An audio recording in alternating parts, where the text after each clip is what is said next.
It's U of L Today on 93.9 The Ville. Here's your host, Mark Hebert.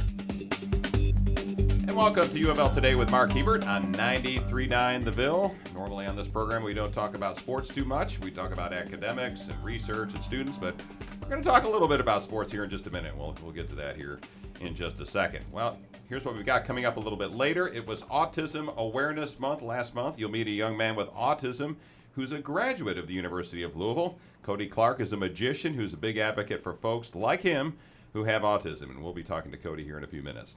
Also, an Egyptian student has spent a year at U of L on a Fulbright scholarship, and now she's getting ready to head back to her native country, and she has some thoughts about Louisville, Americans, and how the unrest in Egypt has her a little worried about going home. But first, if you follow sports like I do, you've heard of sports analytics, the use of research, trends, and measurements in athletics.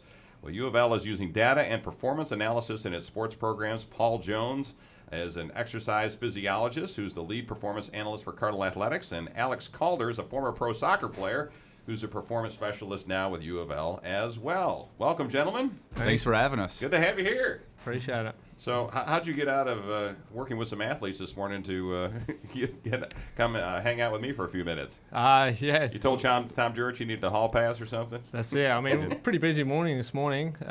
During the day, like this time of the day, a lot of the athletes have class, so we had a bit of time to duck down and get this interview in. Yeah, and anytime we get to represent what we're doing on a grander stage, we really like to take that opportunity. All right. So what is sports analytics? What is that? To Joe Schmo on the street, how would you describe that? So I think the basic way to describe that is we're tracking all of the stress that we're putting on athletes, both directly and indirectly. So strength and conditioning is usually thought of just sets and reps with a barbell, but there's a whole missing piece of that. So like, how hard is practice today, and how does that need to affect tomorrow's training? That's where we come into play. We monitor practices and conditioning sessions with both GPS and heart rate monitors in order to better optimize the performance of our athletes.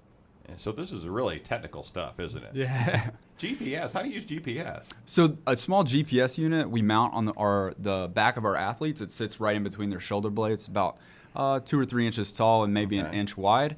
And so any of our outdoor field-based sports will use that in order to track how far, how fast, and how much they're moving in a match or practice. So is it the thing that's like on my iPhone, where it tells you how many steps you walk during the day? Is it similar to that? Yeah, where your iPhone may measure once or twice a minute, this measures over 300 times a second. Wow. So it's a little more powerful than your average Fitbit. Yeah, a little bit different than my iPhone. A bit more expensive too. Yeah. Okay. A bit more expensive. Where are you from? Australia. Melbourne, Australia. Australia. Yeah. So how in the world did you get to the United States and Louisville, Kentucky? Yeah, long story, but I'll cut it short. I came here a long time ago to play soccer in college myself, so did my 4-year stint and then tried to get into the coaching scheme, so went through some internships, and then, Tina Murray was grateful enough to give me a job, and here I am. There you are. That's Alex Calder, by the way. Paul Jones was the other guy talking just a minute ago, and we're talking with them about sports analytics and sports performance at the University of Louisville. What should folks know about conditioning at the University of Louisville, and how much time the athletes spend with you trying to figure out, what their bodies are doing from day to day? Right, that's an excellent question. So what we usually see as fans of sports at the University of Louisville is just 90 minutes of a soccer match or 4 quarters of a women's basketball game. But the amount of time and preparation that's spent on that and trying to get a competitive advantage is, we compare it probably to the iceberg, right? We just see the tip of the iceberg, but really there's this huge infrastructure behind the athlete. This not only helps to peak them for game day play, but also it helps prevent or stop injuries? Yeah, stop injuries and assess risk of our athletes. Okay. So we can keep them healthier for longer and continuing to improve for the 4 years they're here at the University of Louisville. And Alice, you played sports, right? I did for a good 20 years. Okay. Yeah. So did you have anything like this, sports performance and sports analytics, tracking you as an athlete at the time? It was the company we use, actually the GPS company is from Melbourne, from where I'm from, so the headquarters are at home. So a lot of the teams at home have been using it for a good decade or so now. And it's only starting to kind of come to light in America, especially the collegiate kind of setting in the last 4 or 5 years. So it's kind of good that we actually have a head start as opposed to a lot of other colleges as well. But yeah, when I played, we had a little bits and pieces, but not to the extent that we have here. Do most Division I athletics programs like U of L have something similar to this, where they're tracking their athletes' performance day to day? From what I've seen, I mean, this is only the second US college I've worked at. A lot do. How they're using it always differs. We go, because there's two of us, two heads on it, we kind of go pretty intricate with it. I'm not going to bore you, but we do dive into a lot of numbers, and there's a huge database. Even just for two of us overlooking 7 sports is still a handful. Right. We're talking again with Alex Calder and Paul Jones from UofL Athletics Department. We're talking about sports analytics and sports performance tracking at the University of Louisville. What kind of, on the ground, give me an example of some feedback that you give coaches and athletes from day to day that might help them and might make an impact on a game or on their lives. Give me, you had a soccer athlete that was doing such and such, and we noticed that their times were going down and they had an injury. So give me something I can get my hands around. Yeah, I guess I'll start with that. So I think like where I generally start is I like to try and quantify what the game demands are, because coaches are obviously very well aware of what the game demands are just from, practice sessions and watching games and stuff. But we just try and quantify that first, so then we can kind of see how practice looks as opposed to the game, to make sure we're not over preparing or under preparing, that we're trying to hit an ideal state when we're prepping for those game demands. So a lot of the job of what we do is education too, because we're trying to quantify the sessions and then trying to put that into terms that's understandable, I guess. Have you ever had a situation where you said you watched the game, you said, man, we should have told Brendan McKay, don't run as much, dude. You had a bad pitching performance. Of course, he hasn't had any this year. But do you have anything like that where you guys step back and say, well, our advice probably wasn't right on that one? I think athletes are different, There's always room to second guess. I mean, it's a high stakes game we play, and in the end, we're counting cards. No pun intended. Yeah, I get it. But we're just playing probability and chance of a successful outcome. So basically, I leave the outcome up to the athletes. We've prepared them up until that day.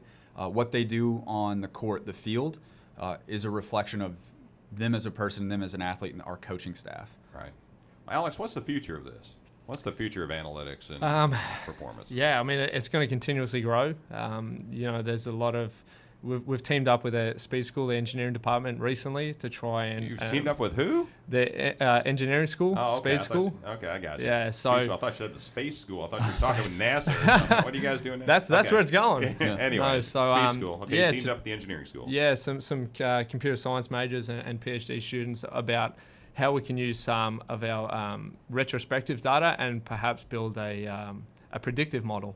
And obviously there's a lot of numbers, like I was saying, a lot of numbers to look at, and we do need more eyes on it, and we need people that understand big data and things like that to put some predictive models, because that's stuff that they learn over there, but that's not stuff that we necessarily learn as exercise science or physiologists. Right. So I think that's kind of where the direction's going, is more outsiders, if you will, are going to come into the sports performance world and make bigger impacts, and that's kind of where we're going to go, and that's what we kind of hope to do is collaborate with people that understand big data. Last question. Sports management program at U of L. Do you work with any of the students coming out of that? Is that your field, or is it more physiology and those kinds of things that you work with? The graduates that we work mainly with are from the exercise physiology department, health and sports science. Gotcha. But we are open to anybody that wants to come and help. Like, it's 2 of us, and we're managing the needs daily for 8 teams. Wow. So that's how many athletes is that? Oof. Well, that's a bunch. That's enough. That's well over 100. Yeah, easily over 100. Unless you got the golf team and those kinds of things. So, all right. Well, keep up the good work, guys, and we're assuming your work is making a difference for the student athletes at the University of Louisville. Cody Clark is a U of L graduate. That is special enough, but what makes Cody different from most U of L grads is that he has autism, a neurodevelopmental disorder that usually hurts a person's ability to socially interact with other people. But as you'll hear, Cody has pretty much overcome those obstacles and is now a magician and a big advocate for others with autism. So welcome, Cody Clark. Thank you for having me on, Mark. I'm glad you're here. That's awesome. So you're a graduate. Yes, I graduated in 2015 with a major in marketing and a minor in theater. Okay, well, very good. Well, let's talk about how you got here. So let's talk about your diagnosis and how you found out you had autism and how you've lived with it through your life. Well, I was born in 1993, and what happens with autism is for the first 15 months, everything is fine. Then the person with autism usually quits saying the words they were saying, quits being able to walk, stuff like that. So my parents were really attentive and took me to the pediatrician wondering, am I deaf? Do I have a muscle disorder? The pediatrician was like, this is actually common in autism. No, he's not deaf, but I'll refer you to the STAR program, and they'll do the extensive autism diagnosis, which was confirmed, and I was in therapy at the STAR program immediately from then on. What's the STAR program? What is that? The STAR program is UofL's official autism program with speech and occupational therapy, some of the leading autism research in the country. And I had two really good therapists there named Rose Geis and Scott Tomchek who really helped me along and did some very innovative therapies that were so fun I didn't even realize they were therapy. So it was a good time you're going through therapy, huh? Yeah, a better time than you'd think. Yeah, okay. And when did you start that? When did you start in the STAR program? How old were you? Well, I don't remember not being at the STAR program. So you were really young. Yeah, pretty much immediately after they diagnosed me, they placed me in the therapy programs. Okay. And then set up with the Crusade for Children ways to help my parents fund the therapy. Right, gotcha. So, so you're now a graduate of the University of Louisville. So I guess the question, obviously, is how did you overcome these obstacles with social interaction and those kinds of things to get to the point where you could go to high school and get good grades and go to U of L and graduate? How'd you get there? Well, early on, most of the therapy revolved around puppet play, since puppets are stand-ins for other people to socially interact with.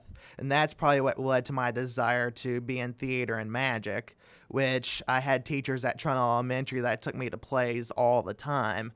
So I found through theater that was a good way to practice social interactions, since you have a script, there are certain expectations, and people to correct you if you get something wrong. Okay, so that helped your social interaction. Did your autism impact your ability to learn to sit in a classroom and to learn from a teacher? Did you need any special classes, those kinds of things? Well, I was mainstream, but I did have a special needs teacher there who would pull me out to get longer time on test, or if there was a concept I really wasn't getting, which for me, in spite of the stereotypes that we're all good at math, I suck at math. What are you good at? I'm very good at the English subjects, like English, of course, storytelling, theater, dramatic arts. Okay. And when we talk about autism, people hear the term on the autism scale. I would say you're on the not severely impacted by autism. That you're at that I'd end of be the more scale. toward what's called Asperger's, but the self-advocates like me are advocating for it to be a star, since instead of being on a line, some of us are really skilled in one area, but we absolutely suck in another area. Right. Like, I can be really good at writing stories, but my motor skills can still be an issue. Okay. Like, my handwriting is very bad. Took me longer to tie my shoes, to learn how to drive a car, which thankfully I know how to drive a car now. Well, we're glad you do too. So we're not have a danger on the roadways, right? Right. I still work with my parents, though. Okay. Yeah, Cody Clark, again, is our guest. He's a U of L graduate, and he has autism. And April was Autism Month in the state of Kentucky, Autism Awareness Month in the state of Kentucky. So that's why we're talking with Cody a little bit. So you graduate, so you get through U of L. Did you need anything special from the University of Louisville while you were going through your undergrad program? Well, very occasionally I would take tests at the DRC. What's the DRC? It's the Disabilities Resource Center, that you can tell them you have a disability, which that's the big difference between JCPS and college is in college you have to go to them. They won't automatically find you if you need disability services. Right. And then generally you only take disability services for the classes you really struggle with, like math, and then my capstone class at the College of Business down the street. Right. So as a student with disability, how did you find U of L? Were there holes in perhaps the services we could offer you? Were there things that U of L did really well? How would you characterize that? Well, the people at the DRC weren't really particularly nice, but the teachers as a whole, like at the business school and the theater department, were very understanding. Okay. The problem I sometimes find with accessing disability services is that I get discriminated by the disabilities teacher since they know I have a disability. So without really knowing me other than coming in for tests, they Right. assume I'm wrong when I come to them with a complaint. Right. So they didn't treat you as a person who has normal function, in other words. Yeah, correct? they didn't really treat me as a person. They just gotcha. saw the disability. I got you, but you got through. Yeah, but I got through, especially because of my teachers being so understanding. Well, that's good to hear. All right, so you got your degree, and now you're doing what? Tell folks what you're doing now. I'm a professional magician, and I'm touring with my show, Cody Clark, A Different Way of Thinking, at small theaters and what's called fringe festivals. Fringe festivals are small, independent theater that can be self-produced, and since there's shows going on all day, you have to be able to set up in only 10 minutes. Okay. And it started in Edinburgh, Scotland, because their version of the Humana Festival, they didn't let in a certain amount of acts, so they started a festival on the outside, which their fringe is now bigger than the Edinburgh Theatre Festival.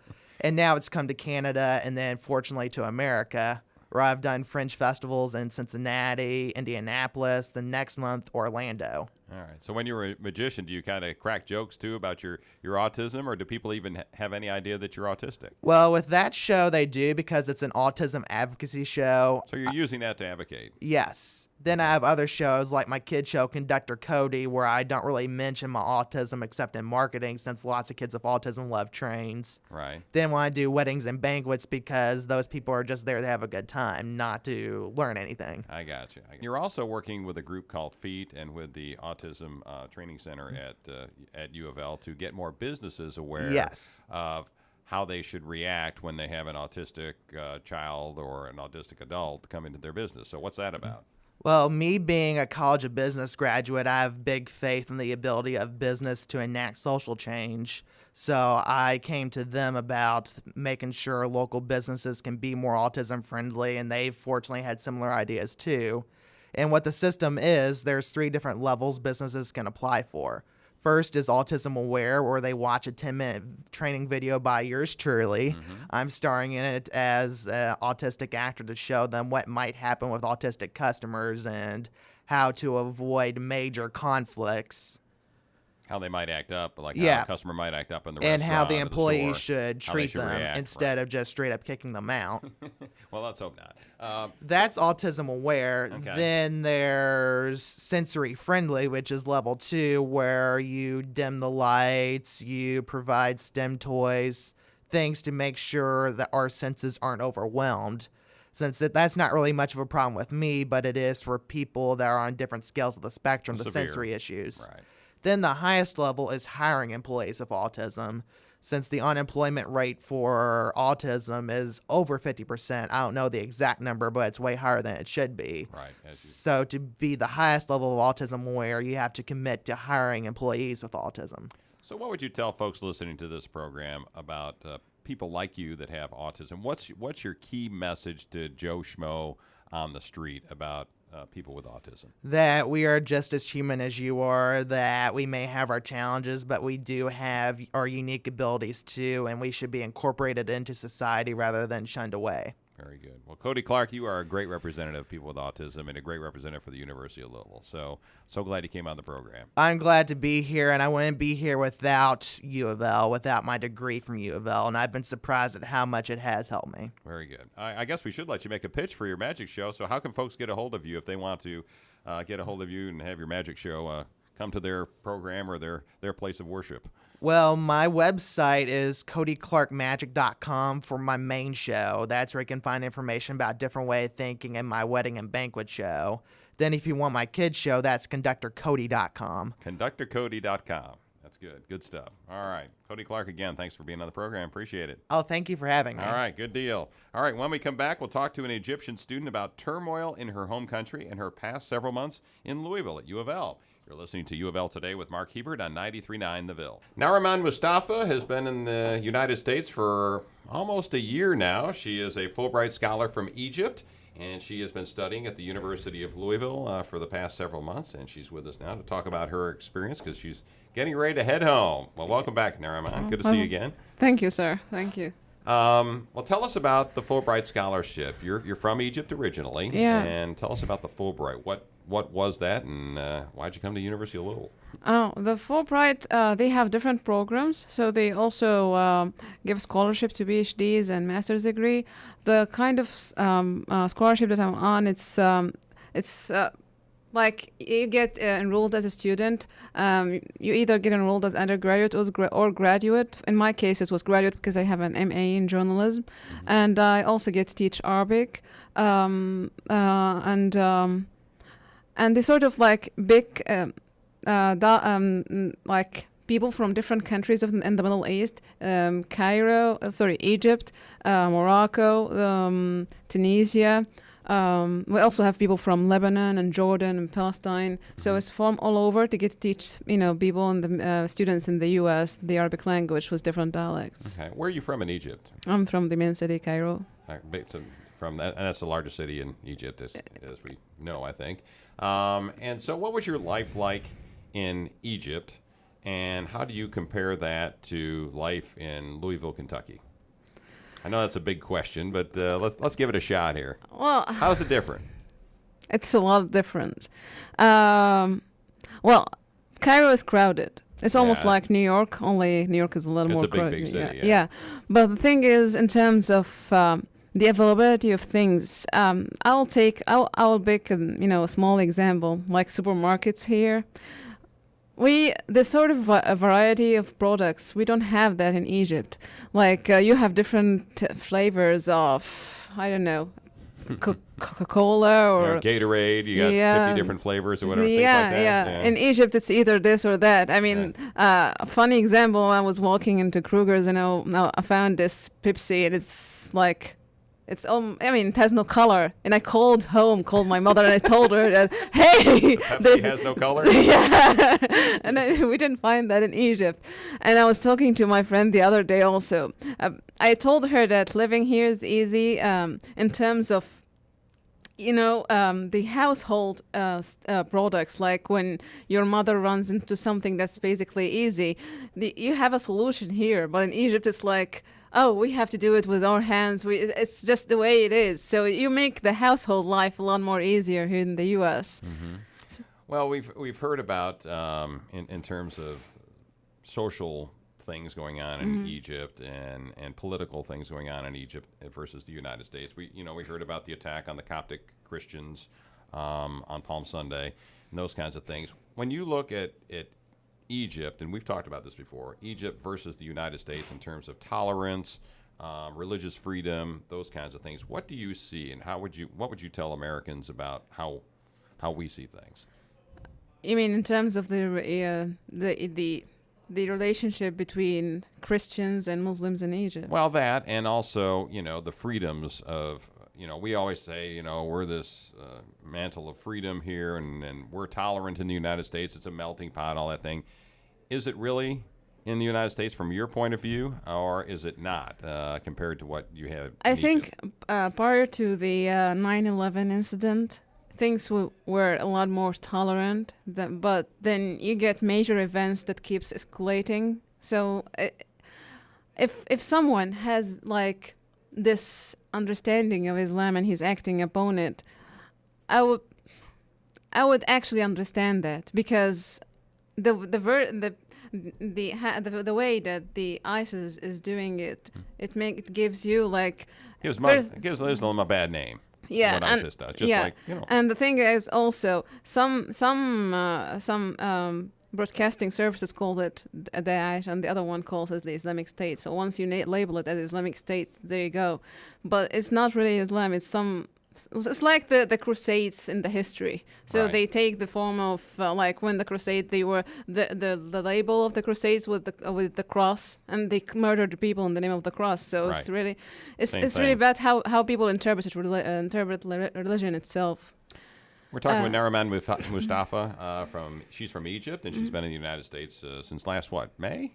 When did you come last year? I came in August August, and came here in September. Okay, so you've been here 7 months or so, something like that. And she's getting ready to go back to Egypt, but she's been studying at the University of Louisville.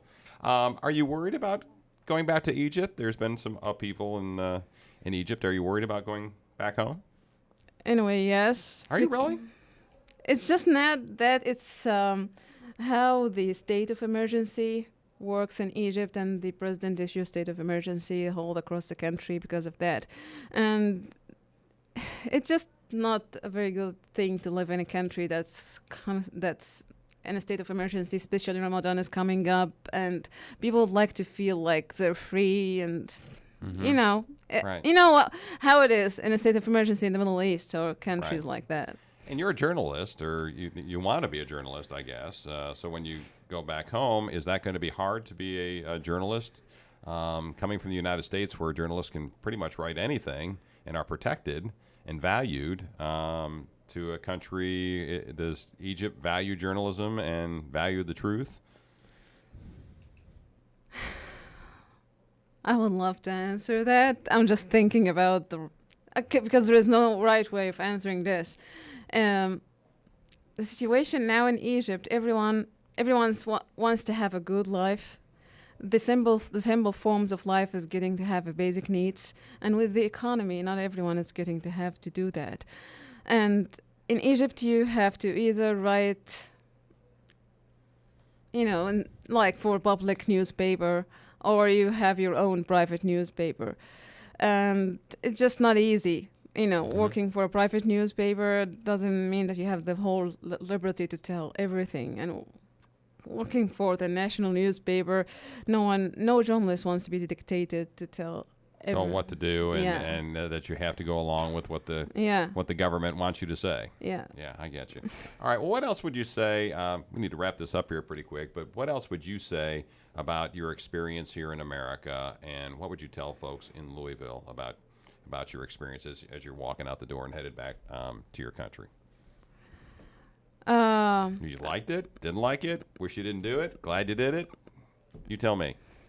I would tell them to appreciate being here, because you don't know what the other side looks like. That's it. Good advice. Good advice. Appreciate that you're an American and what you've got in America. That's what you're trying to say, right? Yeah. Okay, very good. Now, Moustafa, always good to see you, and maybe we'll see you before you head back to Egypt. Thank you. Okay, thanks for being on the show.